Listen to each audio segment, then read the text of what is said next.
Hey all welcome back to space of pictures. ఈ రోజు 25th of రోజా అన్నమాట. నేను మార్నింగే ఎగ్ దోశతో స్టార్ట్ చేశాను.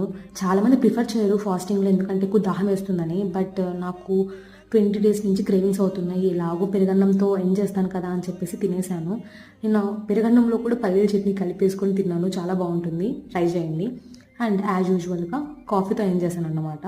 ఛానల్ని లైక్ చేయడం, సబ్స్క్రైబ్ చేయడం మర్చిపోకండి. అలాగే ఈవినింగ్ ఇఫ్తార్కి వాటర్ మిలన్, ఖర్జూరం పండు, చెరుకు రసం, మోతిచూర్ లడ్డు వచ్చాయి. లాస్ట్ ఫైనల్గా చికెన్ పఫ్తో ఎండ్ చేసేసాను. ప్రీవియస్ వీడియోలో నేను వీడియోలో చెప్పాను కదా, నాకు ఒక ఆర్డర్ రిసీవ్ అయింది అని. ఆర్డర్లో ఏమున్నాయంటే స్టెయిన్లెస్ స్టీల్ జ్యువెలరీ అనేది రిసీవ్ అయింది. సో దాన్నే నేను మొత్తం అన్ప్యాకింగ్ చేసేసి చూస్తున్నాను ఎలా వచ్చింది ప్యాకేజ్, ఏమైంది అని చెప్పేసి. చాలా బాగా వచ్చాయి కలెక్షన్ అయితే, చాలా అంటే చాలా బాగున్నాయి. ఒక బ్రేస్లెట్ అయితే వేరు కూడా చేసి చూసాను, చాలా బాగుంది ఈవిలే బ్రేస్లెట్. అసలు ఇంత కలెక్షన్ ఎందుకు వచ్చింది అని తెలుసుకోవాలనుకుంటే ఫ్యూచర్ వీడియోస్లో చెప్తానండి, ఖచ్చితంగా చూడండి. బాయ్.